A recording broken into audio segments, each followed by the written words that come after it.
Hello, my name is Anjani Segrist, and today I'm going to be reading Bob Marley's astrology chart. So here's what his chart looks like, and with some notes that I've taken on here. So I normally don't read people's charts unless they've specifically asked for them to be read and paid for that. But I had an inspiration yesterday to read Bob Marley's chart, so that's what I'm doing. I'm following my intuition on that. So here in his chart, the center portion is what was happening in the sky the moment he was born. So from the Earth's perspective, this is the planetary alignment, the day he was born. And then on the outside, I've typed in, input the data for the day that he left his body or transitioned, or you might call it death. So this is that date. So that date was the 11th of May, 1981. So in this form of astrology, we're going to start by looking at the lineage. The lineage tells us what Bob Marley was a master of from the time he was born. So we get this information from the moon and the south node, and this really just describes a skill set or tools that we have. Might call it characteristic traits, or something that we are naturally already a master of.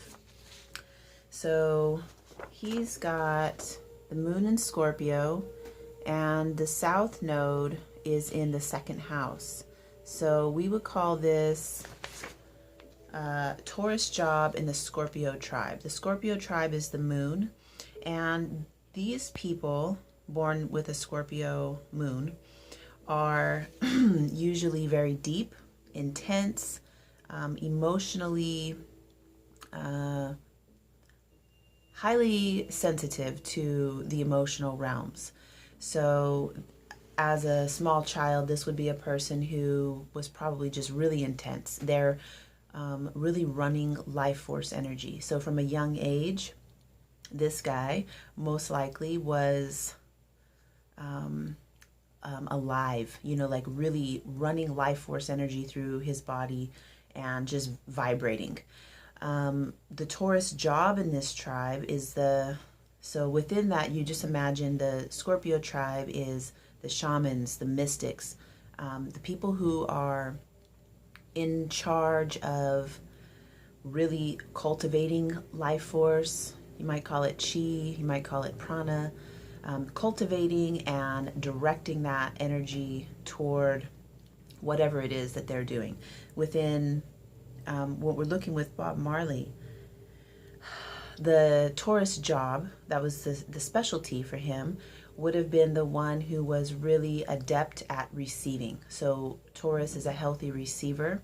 They are, within this context, Taurus job would be the one who is also caring about the physical body. So being fully embodied. Loving the skin you're in, kind of thing.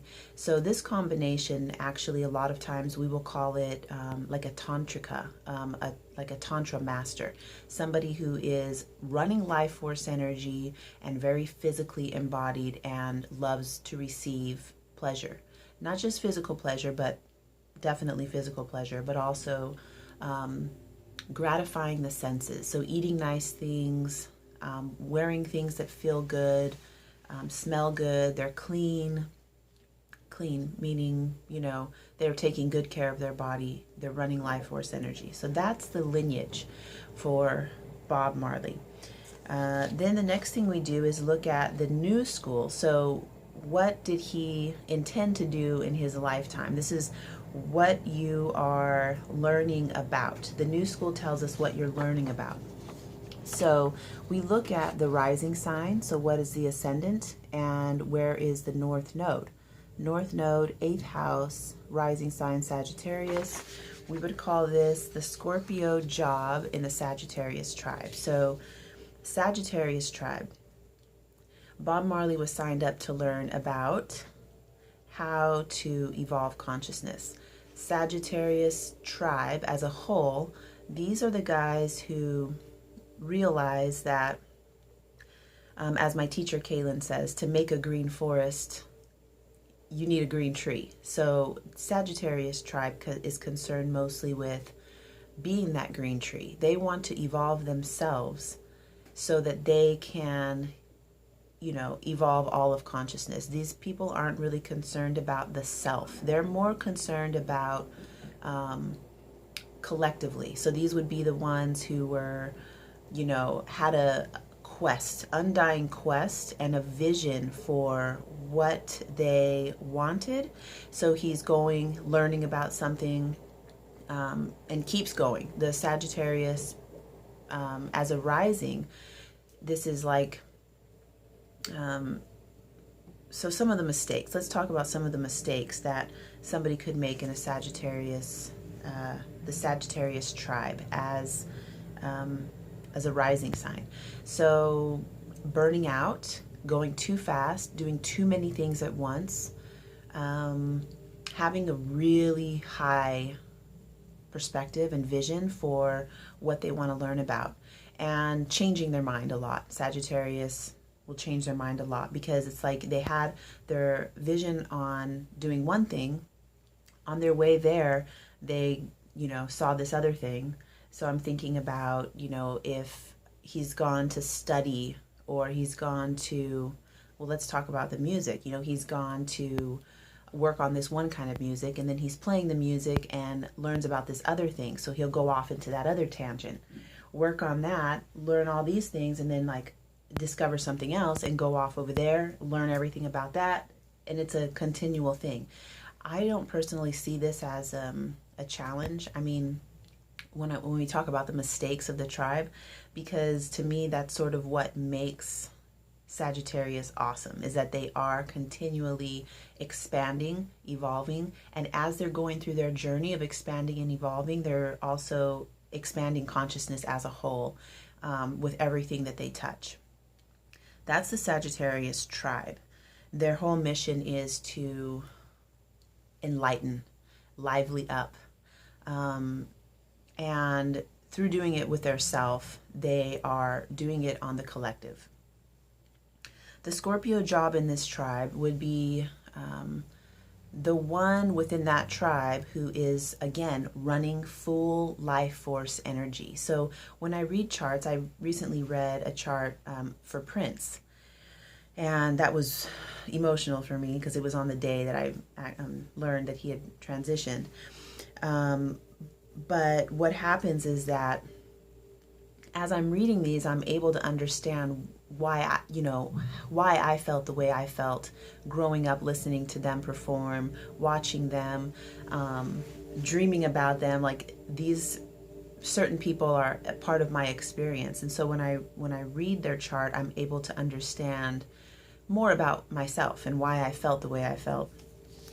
So Scorpio job in the Sagittarius tribe is saying that he was, you can say it like this, he liked his old school so much because his moon was in Scorpio that he decided to do it again, continue running electricity through his body and being magnetic and vibrant. So the 8th house, Scorpio, Pluto, these are all a similar energy of intensity. I like to call this the dark goddess. It's like the form of the feminine that is raw, voracious, unbridled passion, intensity. So Bob Marley, what he was learning about in this life, in his lifetime that we knew of him, Scorpio job in the Sagittarius tribe. The next thing we'll look at here is his inner masculine and inner feminine. And as you're able to see, I'm going pretty fast through this reading, but just kind of getting the meat and potatoes of it out today in this reading. So for his inner masculine, we look at Mars and we look at his rising sign. So he has Mars over here in Capricorn and rising sign in Sagittarius. So we sort of do an alchemy to combine them together to get a good look at who Bob Marley was as a man, his masculine self. Capricorn, Mars. So also Mars has been said to be the sword you carry as a man when it's on a man's chart. and the form of the God that you are representing. For Bob Marley, Capricorn is the one who's setting structure. He wants to build an empire and make sure that it feeds people for the next 7 generations. And boy, has he done that. You know, my kids know about Bob Marley and know his songs. So his legacy is definitely living on. And that's what Capricorn Mars would do. They would set something that would live on.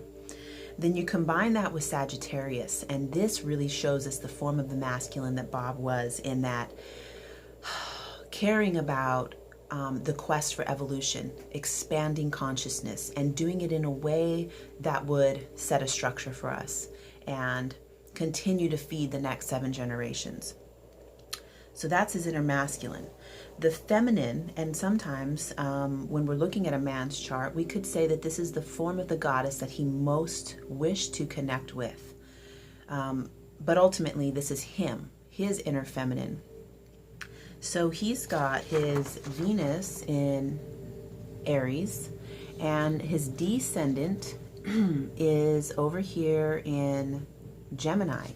So the form of woman that he most wished to connect with, the form of the goddess that he most wished to connect with, is the Amazonian woman, the strong, like panther-like, animalistic. She is independent. It's like, I don't need nobody. Like that. That's the form of Aries goddess. She is on fire. A little bit. We have some sort of idea that it's a little, we can call it mean. It's sharp. The Aries feminine is, it's like sharp. When you do alchemy between that and his descendant, which is Gemini, you get a form of the feminine who is very independent, because Gemini is a free electron. Its main focus of its energy is to be free. Freedom rules when you're thinking about Gemini. Also playful, charismatic. They're musicians. This is the creative muse. So his impression, or what he most wished to connect with as a woman, you can think about the goddess that is independent, big and beautiful. Like the Amazonian goddess is sort of like the Xena princess warrior. She's full-bodied, strong, and can kick some ass. Then, you know, combining in the Gemini, she's also creative. She could be a musician, a singer, some sort of a traveling artist. They move around a lot. Gemini moves around a lot. And really just on fire and moving and curious about life. And, you know, that's the form of the feminine. So there's a lot of other things. I'm probably going to do another reading to talk about some of this stuff, but I'll say it here. His feminine is in the 5th house of creativity, being on center stage. This might also give us, you know, Rita was on tour with him a lot, his wife, and she was on stage and she was singing and dancing, and perfect for him. She's a creative muse. I heard that she wrote a lot of his lyrics, you know, through reading books and watching documentaries. So Venus in the 5th house, creativity. This can also be a sort of where we get some of the sexuality. And yeah, that's what I'm going to leave it there. So 5th house, on center stage, and his Venus is there. So there's a lot more to say about that. Every one of these houses, there's a ton to say, but I really want to get through to the next thing I'm going to talk about, which is his midheaven. Midheaven is what, you know, the way that he was going to contribute to the world. He has Jupiter conjunct the midheaven, which says to me in the sign of Virgo that his main purpose for the way he's going to contribute to the world, whatever it was he was doing, was going to be honoring life, honoring the cycles of life. And you can hear through his music, he talked a lot about, so this is a priest or a priestess, Virgo. And he really, really was that. You know, the lyrics in his songs, he was really just honoring people and life in general. Having Jupiter conjunct the midheaven says that he was going to do it in a big way. So he was going to get up on stage and talk about things that needed to be heard, and in a way that honors life. So opposing his midheaven is also Venus, and opposing Jupiter. So this really, his Venus has a lot of things opposing it. So this is telling me that he was really tapping into his own inner feminine, and he loved women. So it's you know, it really makes sense. Opposing Jupiter and opposing Chiron and opposing Neptune, all his inner feminine. And you can really think about that as the Venus being the expression of creativity, love, beauty, receiving, all of those things, and having the way that he's going to contribute to the world, carrying some of that energy of Venus. So whenever something's in opposition to each other, they basically, it's like a full moon. So whenever there's, you know, let's look at Jupiter being in opposition to Venus. So that really combines the two energies together. We're doing alchemy again, and it makes it bigger. And Venus expands, Jupiter expands anything it touches anyway. So this really just really enlivens his feminine essence and brings up some of that. I want to use the word sexuality so much, and I guess because it's in the 5th house also, like drawing that through and bringing that to the stage. So, you know, from my perspective, he wasn't necessarily like he was very sexy, but it's not in the way that we would really consider somebody being sexy, you know, but it's just the way that he ran his energy and was so magnetic and attractive. So this is what some of the, you know, of course, this is my interpretation of what I'm reading on his chart. So that's the midheaven, the way he's going to contribute to the world. And Jupiter being there tells us that it was going to be in a huge way, expanded way. When the day he died, actually, he was in a Jupiter cycle. So Jupiter was conjunct his natal Jupiter on the very day he died. So we could say that, yeah, it was very impactful. And that particular day, wow, what a day to choose to transition during a Jupiter return. The next thing we're going to talk about from below the midheaven is the home and roots. And he had Pisces on the home and roots, telling us the way he held home, what was important to him at home. And the main thing here that we see with Pisces on the home and roots is that unconditional love. And it doesn't just mean within the family. Pisces on the home and roots encompasses all. It's the big love that isn't personal. It's universal love and compassion. So the next thing we'll talk about is his relationship axis. So relationship axis is over here. Who am I? And the rising sign answers the question of who am I? And we've already talked about that for Bob Marley as questing for truth, questing for expansion and evolution. And then across the table, who are you? This is where he was learning about the other. And not, you know, this is lovers. Like, this is a relationship axis. Answers the question, why on earth would I ever want to be in a relationship? For Bob Marley, this was the quest mate. He wanted to have his partner for the quest. So within this relationship axis, the question, why would I want to be in a relationship, is answered by saying that so that I can continue my quest and my evolution, and that my partner will support me. So when he says, hey, I want to go to Europe and, learn about whatever, she's going to say, awesome, let me help you pack. What can I do to make that happen for you? And yes, I'll be here holding down the fort while you're gone. And when you come back, everything is going to be the way it was. That's the quest mate.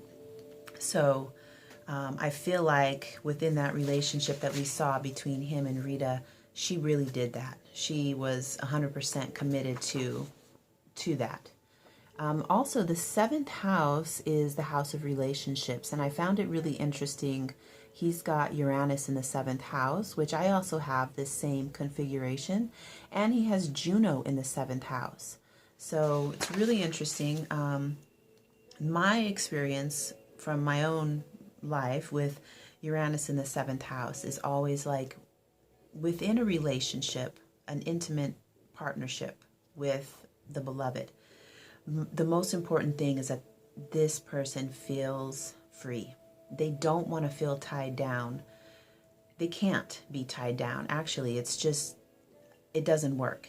So in relationship, the 7th house, having Uranus there, says that he needs to feel maximum freedom and needs to be able to do whatever he wants to and needs to do.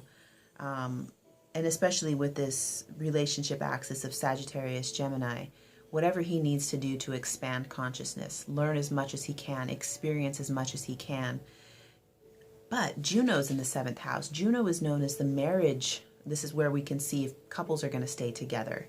He has Juno in the 7th house, which says that the most important thing in his relationships is that he has full intimacy. And Juno talking about marriage.